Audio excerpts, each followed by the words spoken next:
మహిమ కలుగుగాక. ప్రభువునందు ప్రియులరా, మన ప్రభువు రక్షకుడునైన క్రీస్తు యేసు పరిశుద్ధ నామములో మీ అందరికీ శుభములు. 17వ తేదీ డిసెంబర్ మాసము 2024 సంవత్సరం.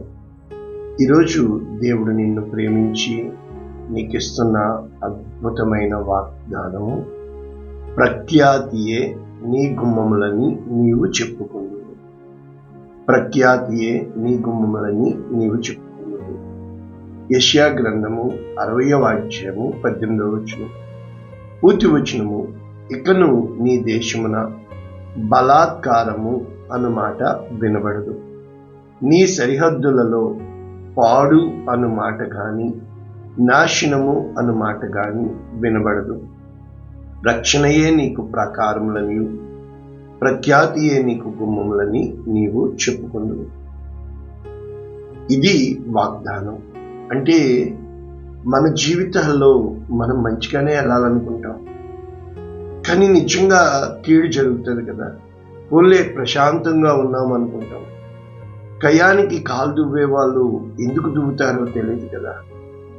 అరే, దీనికి జవాబు ఏంటి అని వెతికే లోపే ఆ 10 మంది రెచ్చగొట్టడానికి, చెడగొట్టడానికి, ఆ వచ్చిన ప్రాబ్లంని ఇంకా ఎక్కువ చేయడానికి ప్రయత్నిస్తారు. కానీ అందుకే దేవుని వాగ్దానం చెప్తుంది, సమాధానపరచువారు ధన్యులు, వారు దేవుని కుమారులు అనబడదురు.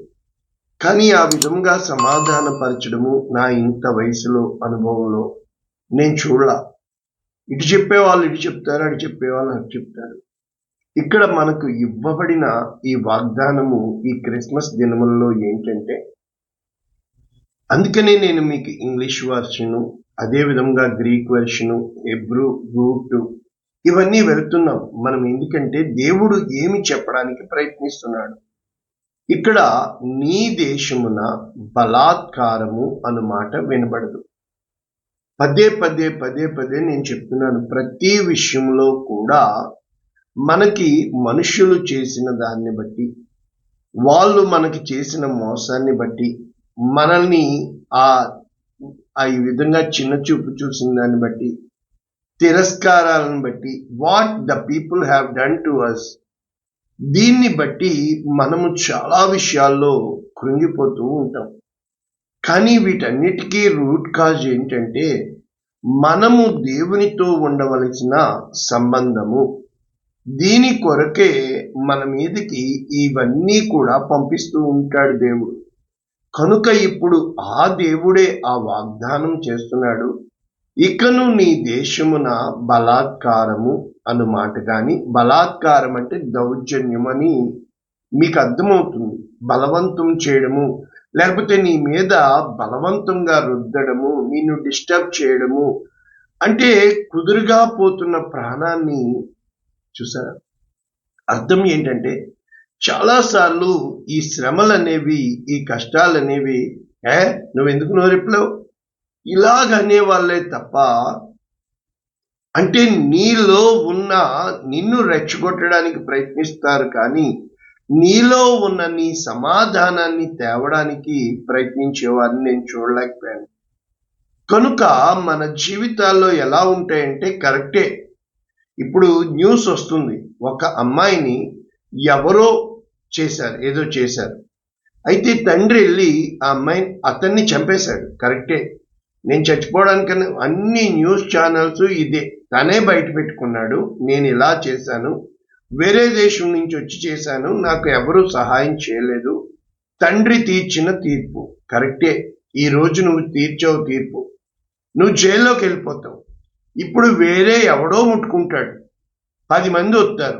ఈ రోజు జరిగింది మళ్ళా జరగదని లేదు కదా, 10 మంది వస్తారు. ఇప్పుడు నువ్వు జైల్లో పడ్డావు, మరి ఎవరు రక్షిస్తారు? అంటే మనము ఆవేశంలో చేసేది, దానికి తోడు తందాంతాన ఎంతమంది, ఒక తండ్రి ఆవేదన, ఒక తండ్రి తీర్పు. కరెక్టే, తీర్పు తీర్చావు. మరి నీకు చట్టం ఉంది కదా, తీర్పు తీరుస్తుంది కదా, నిన్ను జైల్లో వేస్తారు, నీ ఉద్యోగం ఊడిపోతుంది, వాళ్ళకి ఆసరా ఉండదు, వాళ్ళకి అండ ఉండదు. మరి ఇది ఆలోచించేది ఎవరు? అంటే ప్రభా ఎందుకు ఈ దౌర్జన్యం జరుగుతుంది అన్నప్పుడు మనము ఒకసారి ఆలోచన చేస్తే మోషే పెద్దవాడైనప్పుడు బయటికి వెళ్ళాడు. మొదట ఏం జరిగింది? తన సొంతవాడు హెబ్రీవాడు ఐగుప్తీయుడు కలిసి పోట్లాడుకుంటున్నారు. ఐగుప్తీయుడిని కొట్టాడు, చచ్చిపోయాడు. ఇప్పుడు ఈ సొంతవాడు వెళ్ళి ఇంకొకడు సొంతవాడితో దెబ్బలాడుతున్నారు. ఇద్దరు మన వాళ్ళే, హెబ్రూ వాళ్ళు. అప్పుడు ఇద్దరిని అయ్యలారా మీరెందుకు కొట్లాడుతున్నారు, మీరిద్దరు అన్నదమ్ములు. అప్పుడు వెంటనే కయ్యానికి కాలు దువ్వినోడు, అంటే వీడు దువ్వాడు కాలు, నువ్వెవరు మా మధ్యలో నీతి తీర్పు తీర్చడానికి, కనుక ఇవి ఎందుకు జరుగుతాయి దేవా అని చెప్పి అనేక సార్లు దేవుణ్ణి అడిగినప్పుడు ఆ సమయంలో నువ్వేం చేస్తావు? యాక్చువల్గా ఇది మన టాపిక్ కాదు. ఈరోజు మన టాపిక్ ఏంటంటే ఒక్కటి, ఆత్మరక్షణ చాలా ఇంపార్టెంట్. మనం నేర్చుకోవాలి సెల్ఫ్ డిఫెన్స్. అందుకే కరాటే నేర్పించాలి మన ఆడబిడ్డలకి. ఇవి అంటారు. కానీ మరి శారా అంటే అబ్రహాం భార్యకి ఏం నేర్పించాడు? మరి దేవుడు ఎలా కాపుదల ఇచ్చాడు, ఎలా భద్రత ఇచ్చాడు? కనుక మనం ఉన్న దేశంలో తన భార్యను ఎత్తుకుపోతే ఏ విధంగా జరిగినాయో గొడవలు, అదంతా ఒక గ్రంథం, మత గ్రంథం. అయితే ఇక్కడ దేవుడు తన మీద ఆధారపడాలని, ప్రార్థన చేయాలని, స్తుతిగీతాలు ఇది వాగ్దానం. స్తుతిగీతాలు పాడాలని అంటే ఎప్పుడైతే దేవుణ్ణి స్తుతిస్తామో దేవుని వాగ్దానం చెప్తుంది, ఇశ్రాయేలీయులారా మీరు సంతోషముగా ఉండి పాటలు పాడుడి, నేను వచ్చి మీ మధ్య నివాసము చేస్తాను, మీ మధ్య వచ్చి నివాసము చేస్తాను అన్న భావము ఇమ్మానుయేలు అని అర్థం. అంటే ఇక్కడ నీ సరిహద్దులలో పాడు అను మాట కానీ నాశనము అను మాట కానీ వినబడదు అని చెప్పుతూ రక్షణ నీకు ప్రాకారములు, నీ చుట్టూ ప్రహరీ గోడగా రక్షణ, సాల్వేషన్. అది ఎవరు? దేవుడు అనుగ్రహించు దేవదూతలు నీకు కావలి కాస్తారు. మనం చిన్నప్పుడు ప్రార్థించే వాళ్ళం కదా, నీ దేవదూతల్ని కావలి ఉంచు అని చిన్నపిల్లలుగా ఎంత నమ్మే వాళ్ళమో, దేవుడు నిజంగా తన యందు భయభక్తులు గల వారి ఎడల ఆయన కృప అధికంగా ఉండి దేవదూతలు కావలి కాస్తున్నారని మనం వాక్యం చదువుతున్నాం కదా. అంటే ఇక్కడ ఏమని చెప్పబడుతుంది? ప్రఖ్యాతి నీ గుమ్మములని. అందుకు ఇంగ్లీష్ వెర్షన్ మనం చదువుకుంటే, ఇంగ్లీష్ స్టాండర్డ్ వెర్షన్ ఏమని చెప్తుంది? ప్రభునందు ప్రియులారా, Isaiah chapter 60 verses 18, violence shall no more be heard in your land. అంటే ఇక హింస నీ యొక్క ఆ ప్రదేశంలో వినబడదు. Devastation or destruction within your borders, నీ యొక్క సరిహద్దులలో ఈ విధముగా, మరి మనకి చైనా బోర్డర్ ఉంది, పాకిస్తాన్ బోర్డర్ ఉంది, ఈ విధముగా ఆ బోర్డర్లో నిత్యము మనకి ఏదో ఒక తొందర కలుగుతుంది కదా, అర్థం చేసుకోండి. కాబట్టి ఇక్కడ ఇంకా దేవుని యొక్క వాక్యం సెలవిస్తుంది, you shall call your walls salvation and your gates praise. Praise ఇక్కడ ప్రఖ్యాతి అని తెలుగులో రాశారు, కానీ తెలుగు వర్షన్లో స్తుతి గుమ్మములు, స్తుతి గుమ్మములు. కనుక ఈ గుమ్మములు ఏంటి? స్తుతి. న్యూ లివింగ్ ట్రాన్స్లేషన్ వాళ్ళు ఏం రాశారంటే, violence will disappear from your land. ఈ యొక్క హింస, దౌర్జన్యము, నాశనము అనేది నీ యొక్క ప్రదేశంలోంచి అంటే మాయమైపోతుంది, ఇంకా కనబడదు. The desolation and destruction of war will end. అంటే ఇప్పుడు యుద్ధాలు సమాధానం కుదురుతాయి, ఒకరి మీద ఒకడు రేవడు. కనుక salvation will surround you like city walls. అంటే రక్షణ నీ చుట్టూ గుమ్మములుగా ఉంటుంది. మరి ఆకాశం నుంచి వచ్చి మిసైల్స్ పడిపోతున్నాయి కదా. కనుక and praise will be on the lips of all who enter there. చూసారా, praise will be on the lips అంటే నీ దగ్గరికి వచ్చిన ప్రతి ఒక్కళ్ళు ఏమని జరుగుతుంది? ప్రైజ్, వాళ్ళు దేవుని స్తుతిస్తారు నీ దగ్గరకు వచ్చిన మరుక్షణము. ఇటువంటి జరుగుతాయా? ఈ సింపుల్ తెలుగు వెర్షన్ లో ఏం రాశారంటే, యెషయా 60:18, అప్పటి నుంచి నీ దేశంలో దౌర్జన్యము అనే మాట కూడా వినబడదు, నీ సరిహద్దుల్లో పాడు నాశనము ఏమీ ఉండవు, నీ గోడలను విముక్తి, నీ ద్వారాలను స్తుతి అంటావు. కనుక ప్రభువునందు ప్రియులరా, దేవుని యొక్క వాక్యము నీవు స్తుతించేవాడుగా ఉన్నప్పుడు దేవుని దూతలు స్తుతి కీర్తనలు పాడారా? మరి క్రిస్మస్ దినమున దేవుని దూతలు సర్వోన్నతమైన స్థలములలో దేవునికి మహిమ, ఆయనకి ఇష్టలైన ప్రజలకు భూమి మీద సమాధానము. ఒక ఆయన మొత్తము ఆర్టికల్ రాశాడు. దేవదూతలు నిజంగా ట్రంపెట్ వేసుకుని అవేసుకుని పాడేసి అన్నట్టు చెప్తామంటే, మరి లూసిఫరు వర్షిప్ లీడర్, ఈ యొక్క వేకువ చుక్క అని కూడా అతనికి పేరు. అతను మరి ఇప్పుడు సతానుగా అంటే ప్రధాన దూత, ఆర్కేంజల్. కనుక దేవునికి కీర్తనలు ఇష్టమని మధ్య గ్రంథము, పెద్ద గ్రంథము, కీర్తనల గ్రంథమే కదా. అంటే దేవుణ్ణి స్తుతుల మూలమున సింహాసనాసీనుడైన దేవుడు, ఆయన స్తుతి సింహాసనం, అత్యున్నతమైన సింహాసనం, పరిశుద్ధుడు పరిశుద్ధుడు పరిశుద్ధుడు పరిశుద్ధుడు అని స్తుతింపబడుచున్నవాడు. ఎప్పుడైతే నువ్వు స్తుతిస్తూ ఉంటావో నీ చుట్టూ కొంతకాలము నిజంగా నువ్వు స్తుతిస్తావా లేదా అని ఈ పాడు, నాశనము, దరిద్రము అనేది జరుగుతూ ఉంటాయి, దౌర్జన్యము. కనుక ఈ వాక్యాలు మనము ఒక్కసారి వీటి భావము మనము చూస్తే, ఈ యొక్క స్తుతి గుమ్మములు కనుక స్తుతించే వాళ్ళు. ఇప్పుడు మనము చూస్తే ప్రకటన గ్రంథము 21వ అధ్యాయం 12వ వచనము, ఆ పట్టణము ఎత్తైన గొప్ప ప్రాకారము 12 గుమ్మములు ఉండెను. ఈ గుమ్మములు అనేవి ముఖద్వారానికి మనం ఎంతో టేక్వుడ్ పెట్టి అది ఇది ఎంతగానో ముఖద్వారము పెట్టడానికి ప్రయత్నిస్తూ ఉంటాం కదా. ఇంచుమించు ఆ రోజుల్లో 25,000, ఇప్పుడు 50 లక్షలు కూడా పెడుతున్నారు. ఇంకా బాగా ఉన్న వాళ్ళు ఇంకా ఆ ముఖద్వారం అనేది, రాజగుమ్మం అనేది చాలా ప్రాధాన్యత ఇస్తారు. కనుక ఆ గుమ్మముల యొద్ద 12 మంది దేవదూతలు, ఇశ్రాయేలీయుల 12 గోత్రముల నామము ఆ గుమ్మముల మీద రాయబడి ఉన్నది. కనుక తూర్పు 3 గుమ్మములు, పడమర, ఉత్తర, దక్షిణ 3 గుమ్మములు ఉన్నవి. మరి ఇక్కడ చదివి ఎవరైనా వాస్తు అది ఇది అలా కాదు. ఈ 12 పునాదులకి కూడా ఆ గొర్రెపిల్ల యొక్క అపోస్తుల పేర్లు రాయబడి ఉన్నవి అని చెబుతూ యెషయా గ్రంథము 26వ అధ్యాయం 1వ వచనం, ఆ దినమున యూదా దేశములో జనులు ఈ కీర్తన పాడుదురు, బలమైన పట్టణం ఒకటి మనకున్నది, రక్షణను దానికి ప్రాకారములుగాను బురుజులుగాను ఆయన నియమించు. అంటే ఎప్పుడైతే దేవుని రక్షణ నీకు కాపుదలగా ఉంటుందో, సత్యమును ఆచరించు నీతిగల జనము ప్రవేశించినట్లు ద్వారములు తీయుడి అని చెబుతూ, ఎవని మనస్సు దేవుని మీద ఆనుకుంటుందో వానిని ఆయన పూర్ణ శాంతి గలవాడిగా, కారణము యెహోవా యెహోవాయే, నిత్య ఆశ్రయదుర్గము, యుగయుగములు యెహోవాను నమ్ముకొనుడి. అంటే నిజంగా మనకి రక్షించువాడు దేవుడే, మనల్ని కాపాడువాడు దేవుడే, నిన్ను కాపాడువాడు కునుకుడు ఇశ్రాయేలీయులను.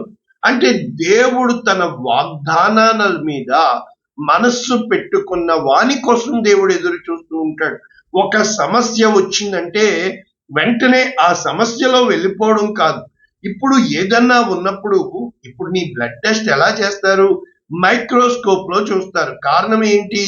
ఆ మైక్రోస్కోప్ లో అందులో ఉన్న వైరస్ కావచ్చు, ఇన్ఫెక్షన్ కావచ్చు, డెడ్ సెల్స్ కావచ్చు, వాళ్ళు చూస్తున్నారు.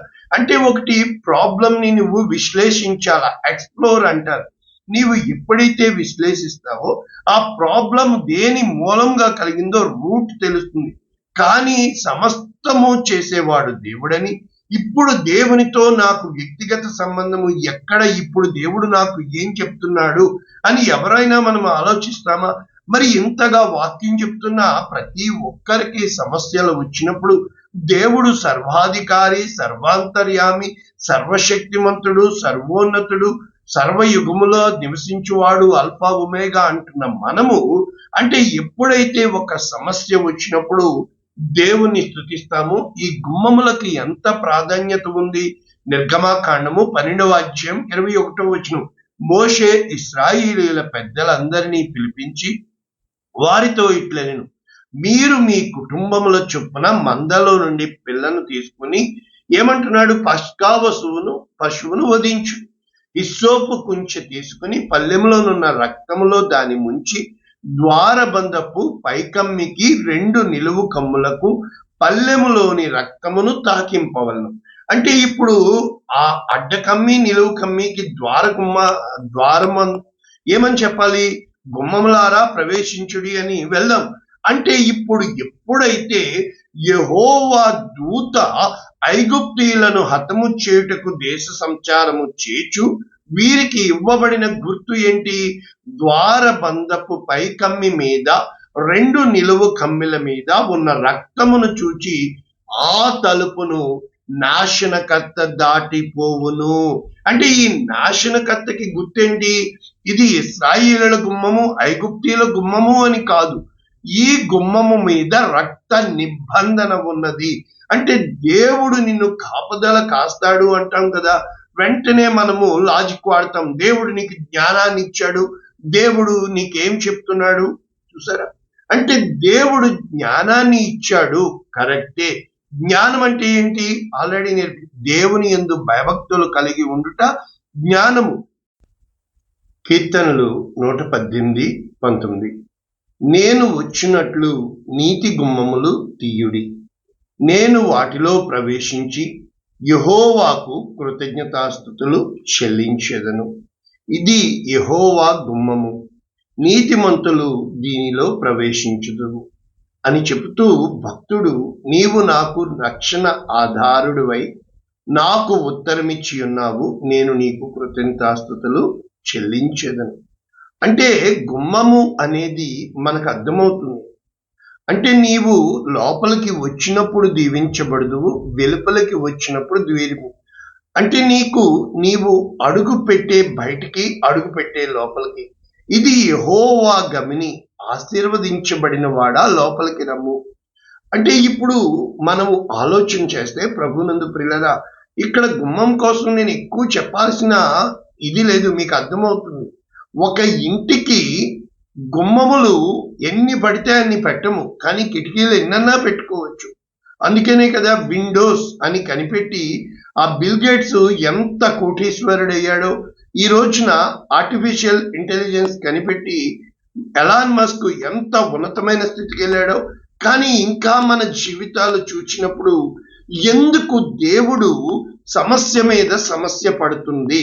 మన గుమ్మము దగ్గరికి వచ్చిన అడుక్కునే వాళ్ళలోంచి కూడా ఆ చీకటి శక్తులు వచ్చి మనల్ని దారి చేస్తాయి. అంతే ఎందుకు? ఈ కరోనా వచ్చినప్పుడు లాక్డౌన్ ఎందుకు చేశారు? మొత్తం మూసేయండి, గుమ్మంలోంచి బయటికి రాకండి. కర్ఫ్యూ అంటే ఏంటి? గుమ్మంలోంచి బయటికి రాకండి. ఈ రోజున యుద్ధం అంటే ఏంటి? బంకర్లోకి వెళ్ళి దాక్కోండి, గుమ్మంలోంచి బయటికి రాకండి. కనుక ఎన్నో విధాలుగా ఇంకా దేవుని వాక్యం చెప్తుంది, దేవుని ఉగ్రత దాటిపోవు వరకు నీవు అంతఃపురంలో, అంటే యు బీ ఇన్సైడ్, అంటే నీవు గుమ్మము లోపల బంధించబడి ఉండాలి. అంతెందుకు, మనము ఇప్పుడు చూచినప్పుడు మన జీవితాల్లో ఎన్నో విషయాల్లో ద్వారబంధం బయట లోపల, క్లోజ్డ్ డోర్స్ అనేది చదివితే మనము ఆ లోపల ఏం జరుగుతుందో మనకి తెలియదు కదా. ఎన్ని కథలు ఉన్నాయి కదా. అంటే మనము ప్రభునందు ప్రియులరా, ఆ యొక్క గుమ్మపు ద్వారము యొద్ద ఇప్పుడు ఈ విధంగా హృదయము అని తీస్తే యెహోవా, ఆ యొక్క యేసుక్రీస్తు ప్రభువారు ప్రకటన 3:20, నేను ఇదిగో గుమ్మము యొద్ద నిలచబడి తట్టుచున్నాను, ఎవడైనను నా స్వరము విని తలుపు తీసిన ఎడలా. ఇప్పుడు అర్థం ఏంటంటే, ఒక మంచి మాట మీకు చెప్తాను. ఈ గుమ్మముల గురించి ఒక వాక్యం చదువుకొని కీర్తన 147:12, యెహోవాను కొనియాడుము, సియోను నీ దేవుని కొనియాడుము, యెరూషలేమా యెహోవాను కొనియాడుము అని చెప్తుంటే స్తుతించు అని అర్థం. ఆయన నీ గుమ్మముల గడియలు బలపరిచి ఉన్నాడు, నీ మధ్య నీ పిల్లలను ఆశీర్వదించి ఉన్నాడు. అంటే ఎప్పుడైతే నీ గుమ్మములు బలపరచబడతాయో, సంసోను ఏం చేశాడు? ఆ యొక్క పురము లేకపోతే సిటీ గేట్స్ ని, అంత బలమైన గేట్స్ ని ఎత్తుకొని వెళ్ళిపోయినట్లు కూడా మనం చూస్తున్నాం. ఎప్పుడైతే నీ గుమ్మముల ద్వారములు బలపరచడము అంటే అర్థం ఏంటంటే దొంగ ప్రవేశించకుండా. కనుక గుమ్మమును నేనే అని చెప్పి యేసుక్రీస్తు ప్రభుల వారు చెప్తున్నారు. నేనే గుమ్మమును, నా ద్వారా, అంటే గుమ్మము ద్వారా ప్రవేశించువాడు కాపరి అయి ఉన్నాడు, నీతిమంతుడై ఉన్నాడు. దొడ్డి గుమ్మము ద్వారా ప్రవేశించువాడు దొంగ దోచుకునివాడు. కనుక ఇక్కడ దేవుని యొక్క వాక్యం సెలవిస్తుంది, కీర్తనలు 24:7. గుమ్మములారా మీ తలలు పైకెత్తుకొనుడి, మహిమ గల రాజు ప్రవేశించినట్లు పురాతనమైన తలుపులారా మిమ్మును లేవనెత్తుకొనుడి. మహిమ గల ఈ రాజు ఎవడు? బల శౌర్యములు గల యెహోవా, యుద్ధశూరుడైన యెహోవా. గుమ్మములారా, మళ్ళా చెప్పబడుతుంది, మీ తలలు పైకెత్తుకునుడి, పురాతనమైన తలుపులారా మహిమ గల రాజు ప్రవేశించినట్లు మిమ్మును లేవనెత్తుకునుడి. మహిమ గల ఈ రాజు ఎవడు? సైన్యములకు అధిపతియగు యెహోవా, ఆయనే ఈ మహిమ గల రాజు. కనుక ఏ విధంగా ప్రారంభించబడింది? భూమియు దాని సంపూర్ణత, లోకము దాని నివాసులు యెహోవావే. ఎప్పుడు కూడా ఈ గుమ్మము అనేది ఇంటి కోసమే చెప్తున్నాడా? ఆ పట్టణము కోసమే చెప్తున్నాడా? నీ యొక్క హృదయము గుమ్మముల కోసం చెప్తున్నాడా అంటే, ఆత్మీయముగా చూస్తే ఉదాహరణకి ఇప్పుడు దేవుని దూత పంపబడి జకర్యాకి ఏం చెప్పబడింది? దీని టైటిల్ పేరు క్రిస్మస్ పాస్వర్డ్.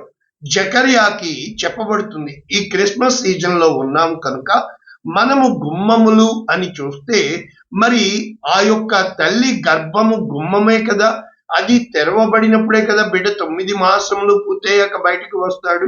తల్లి గర్భములో పిండముగా రూపించబడక మునిపే నీవు నన్ను చూచితివి కనుక నేను రాకుండా నీవు అడ్డుగడియలు వేసితివి, గుమ్మములు మూసితివి.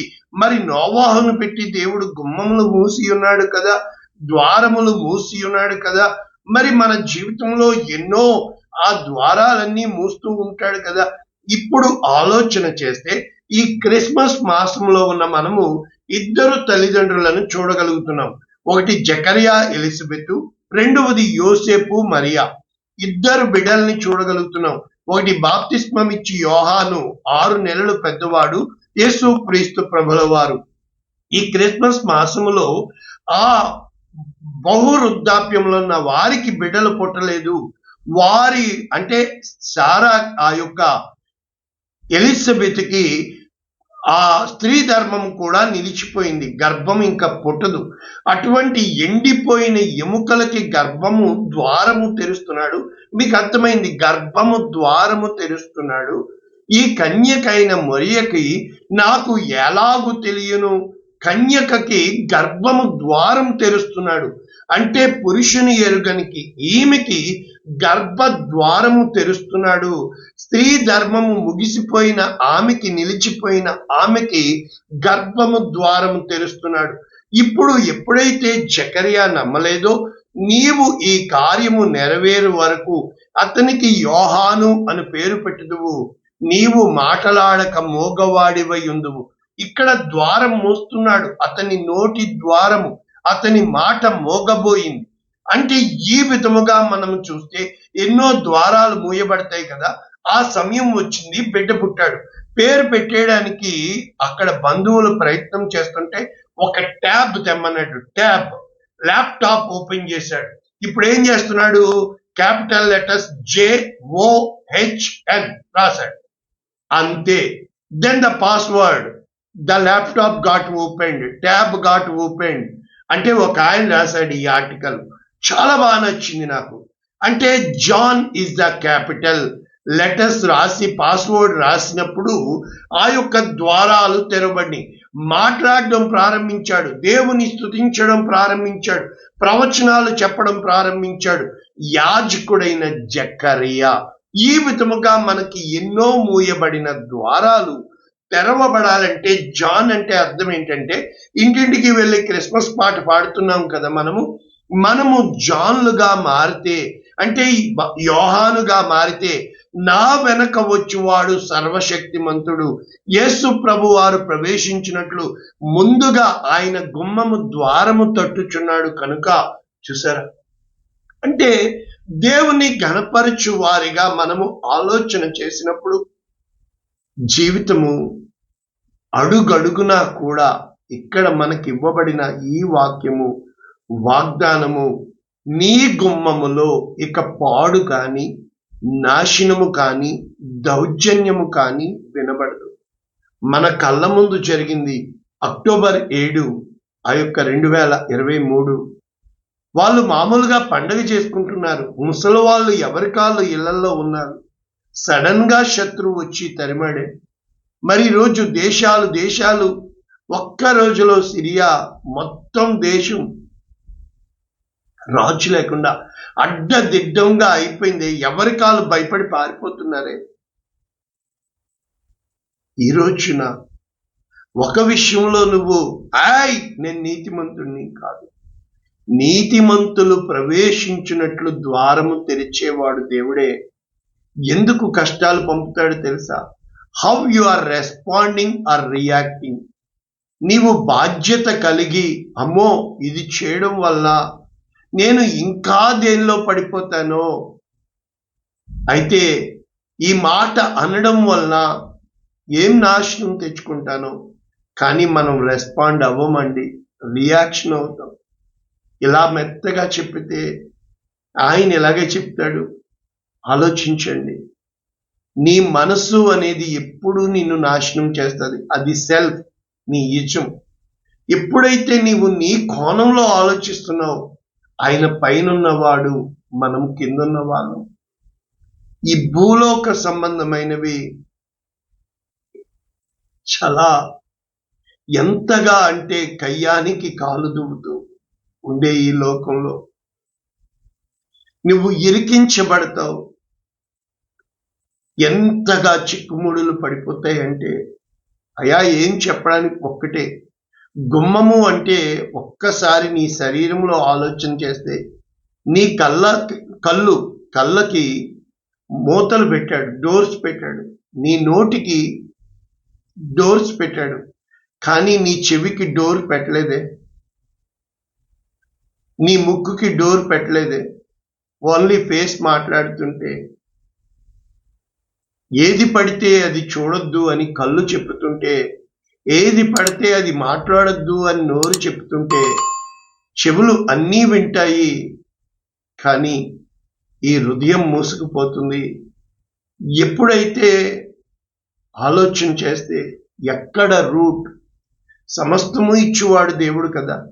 నా నామము నిమిత్తము మీరు నిందింపబడి, హింసించబడి, దూషింపబడినప్పుడెల్లా ధన్యులు.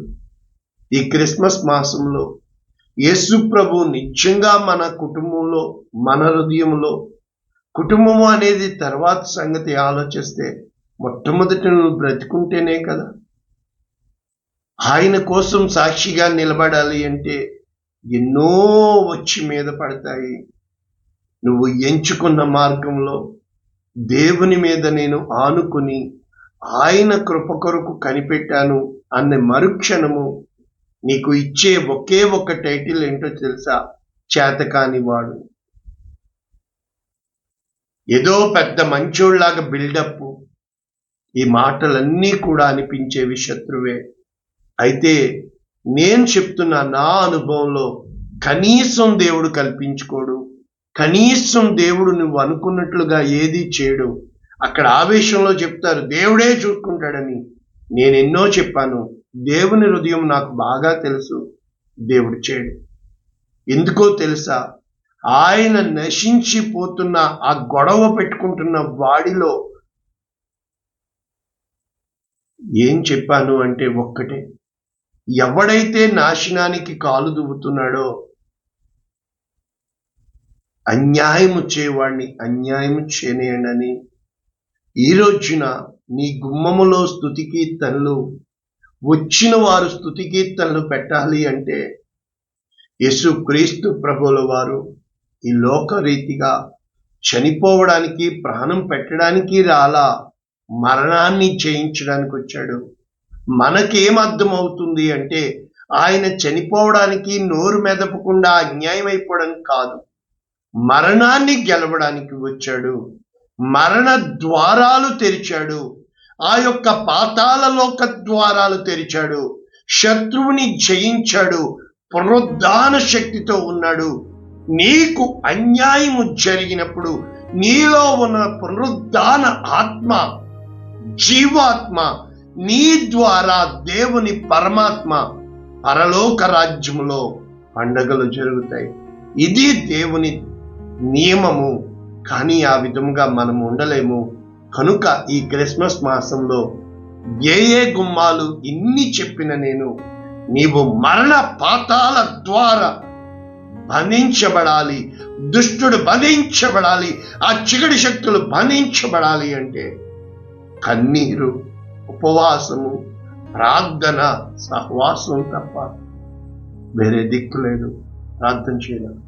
పరిశుద్ధుడా, ప్రేమ కలిగిన తండ్రి, కృప కలిగిందేమా, ప్రఖ్యాతి నీ గుమ్మములని తెలుగులో ఉన్న, ప్రేజ్ అని ఇంగ్లీష్లో ఉన్న, తెలుగు ట్రాన్స్లేషన్లో స్తుతించే గుమ్మములుగా నీ గుమ్మములు ఉంటాయంటే ఆ విధముగా మా హృదయము స్తుతించేదిగా, దేవుడు ఏ చేసినా దీని వెనక ఏదో మేలుంది, ఇప్పుడు నాకు కీడుగా కనబడుతుంది కనుక తండ్రి, కీడు చేయవాడేలోంచే మేలును తీసే దేవుడు అని మరి ఒకసారి మమ్మల్ని మేము తగ్గించుకుంటూ మీ నామము హెచ్చిస్తూ ఈ బిడ్డలందరినీ మీ చేతులకు ఇస్తూ యేసు నామమును దీవిస్తున్నాము తండ్రి. Amen. God bless you all. Happy Christmas.